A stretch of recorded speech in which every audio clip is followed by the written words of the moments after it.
Hi. Mary. Welcome to Calico. Happy Halloween.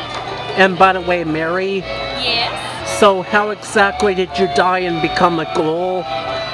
Well, see, I didn't grow up here in Calico. I came over here on the train, but I didn't quite make it. The train crashed before I got to the station.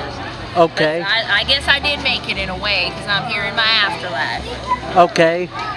So the reason I died is because some monsters at Scary Farm actually scared me half to death.